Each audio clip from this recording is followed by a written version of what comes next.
VAMP, Chapter 21. The three of them made their way back to the United States. Now that the clan was broken up, they felt like they had to watch their backs 24/7. Time was starting to merge together. It felt like they had been moving around for years, but it had only been 3 weeks since Gretchen had died. But he still thought about her all day, every day. He called his dad from a payphone at the airport to let him know he was in charge, and he'd get back up there as soon as he could, but for right now it was best that he didn't know where he was. His father had fought him on it, but in the end Aden convinced him it was for the best. "I love you, Dad," Aden said before he hung up the phone. Roy went quiet for a minute, and Aden could tell he had surprised him. "Is everything okay, son? Do you need what I need is for you to take 10,000 from my safe at your house and treat you and Uncle Gene to that Florida deep-sea fishing trip you guys keep talking about. No questions, book it today for as long as possible. Aden, Dad, please. I love you. I have to go. Have a good vacation." "Well, I love you too, son." Aden hung up. "I'm thirsty, guys," he said. They had been walking through a thickly wooded forest for the past 2 days. They were covered in mud and leaves and hadn't stopped moving since they'd reached Colorado. "Okay, once we get to the cabin and put our stuff inside, I'll take you hunting," said Nicholas. He and Rachel exchanged glances. Aden still wasn't used to the burning either. At least when Candida had turned him, she kept him well fed. Not only to keep the burning away, but he figured as well to keep him strong for the fight that she knew would be coming. "Here we are," said Rachel as she pushed a tree limb out of the way. The cottage was in a clearing in the middle of the woods. It was made of logs, and there was moss covering a section of the front wall. It was a dark brown and had a stone pathway all the way to the door. Rachel opened it, and you could smell the stale air escaping its closed tomb. There was electricity, but the breaker needed to be flipped. "I'll go flip the breaker," said Aden. "It's probably in the back somewhere." As he headed around the back of the house, he saw something move in the woods. He stood still for a moment, and then went on his way again. When he got to the back of the cottage, he saw that it had the cellar doors you pull open to walk into the basement from the outside. He opened them and went down, knocking his head in the process on the frame. "Damn it," he muttered under his breath. He had to say, not everything was terrible about being a vampire. He didn't have to use a flashlight anymore. He could see for hundreds of yards in front of him, and he was stronger and faster than he had ever been. But there was something so wrong to him about not sleeping and not feeling his heartbeat. Every now and then he thought he felt a thump in his chest, but it would turn out to be just his imagination. Perhaps a sort of phantom limb, but for the heart instead. In the back corner of the cottage basement, he saw a breaker box and walked over to it and flipped it. He could hear the light bulbs go on upstairs and see faint shimmers of light coming through the cracks in the floor. He turned around and started walking up the steps when he was greeted by 2 large men standing at the top of the doorway. "Who are you?" asked the taller one. "Aden, who are you?" "I'm Asher. This is Buddy. We were told to guard this place." "Well, no need to guard it from us. We were told to come here," said Aden as he walked up the steps to get closer to them. "Bye?" asked Buddy. "Gretchen," said Aden as he looked down at his feet. "Okay. How is that little spitfire? You know, she mentioned you, but she didn't say you were a vamp," said Asher. "I wasn't until almost a month ago. And she's gone," said Aden as he started to walk past them and headed back towards the front of the house. "What do you mean she's gone?" asked Asher as he grabbed a hold of Aden's arm and whipped him around to face him. Aden stood there staring at him for a moment, and that was when he noticed his eyes. They reminded him of the chocolate lab he'd had when he was a kid. "I'm sorry, what are you?" he asked. "Answer my question, and then maybe I'll answer yours," said Asher. "She's dead," said Aden as he pulled his arm away from Asher's stunned grip. Aden literally heard their hearts stop beating for a second. Buddy's head snapped in Asher's direction. "Dead?" he whispered. He could see the muscles in Asher's jaw twitching. What happened?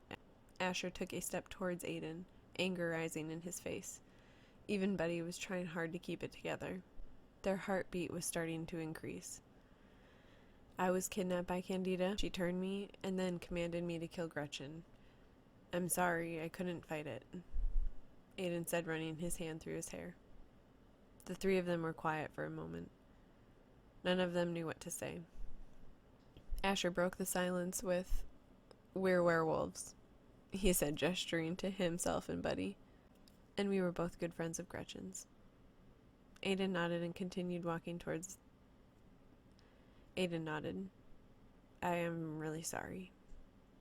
He continued walking towards the front of the house. He could hear the other two trailing behind him. He wondered what they were thinking. He could tell he had shocked them. "I'm really sorry to have to break it to you guys." "No, dude. We are sorry," Asher said, pointing to himself and Buddy.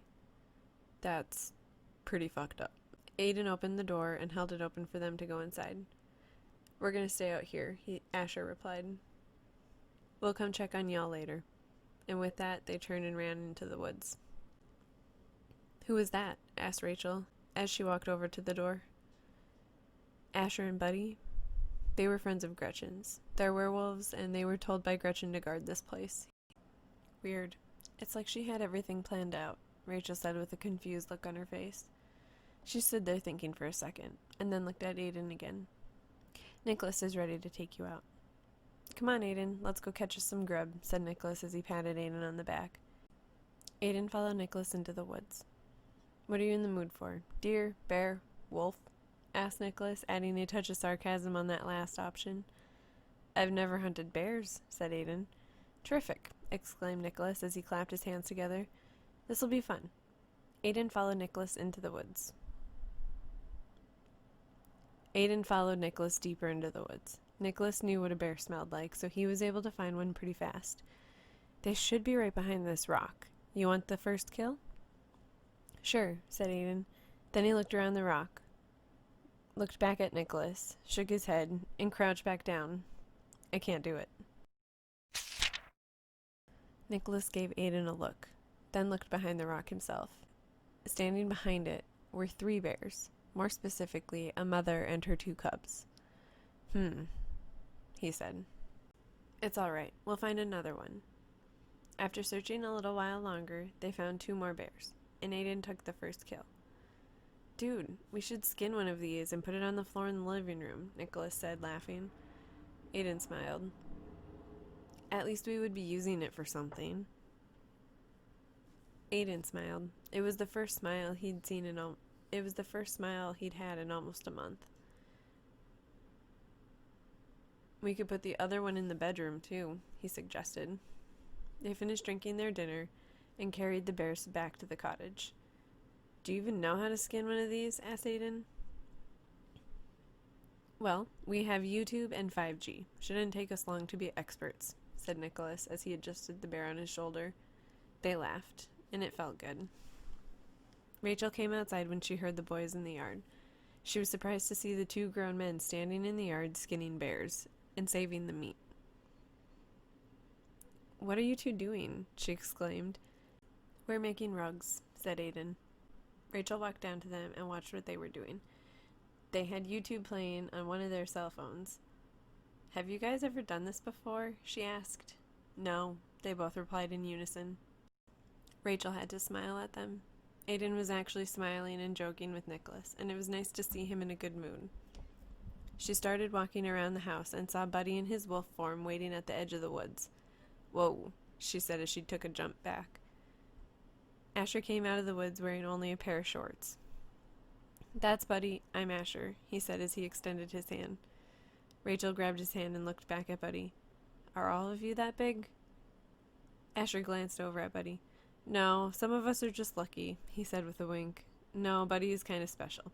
He's even bigger than I am, and I'm older. We get larger with age, but for some reason, he's different." "But we're gonna head out there to do some patrolling.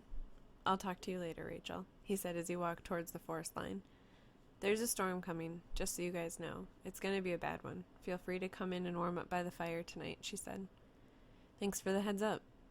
Then he paused and looked back at her. "How did you know that?" "It's my special thing.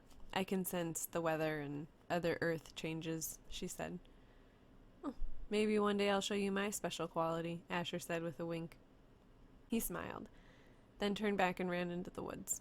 Rachel's prediction was right on target. About an hour later, black storm clouds rolled in. When the storm came around, Asher and Buddy were still out in the woods. About an hour into the storm, the boys showed up on the front steps. "Don't you guys have any clothes?" asked Nicholas when he opened the door. "They're drenched. You got some we could borrow?" asked Asher. Nicholas flew upstairs and was back down before the two boys could even enter the house. "Thank you," said Buddy. "Nicholas, let them in," said Rachel from the couch. "I've got the fire all set up for them." It turned out to be a pretty bad thunderstorm. The five of them sat around the living room, listening to the fire, the thunder, and watching the lightning through the window. Asher and Buddy were sleeping in their human form by the fire. Nicholas was pretending to sleep. Rachel was reading a book, and Aden was just sitting there watching the flames. Every time he closed his eyes, he saw Gretchen in his arms, and a hole in her chest, drowning in her blood. Aden rubbed the bridge of his nose and let out a sigh. "You okay, man?" asked Nicholas. Aden looked up at him, but before he could answer, there was a noise at the door. Someone was trying to turn the locked handle, and then there were a few hard knocks. They all looked at each other. Then Aden stood to go answer the door. On his way, he realized he couldn't hear a heartbeat. Rachel and Nicholas must have noticed as well, because they were standing at attention, waiting to fight if they had to. Aden put his hand on the doorknob and opened the door.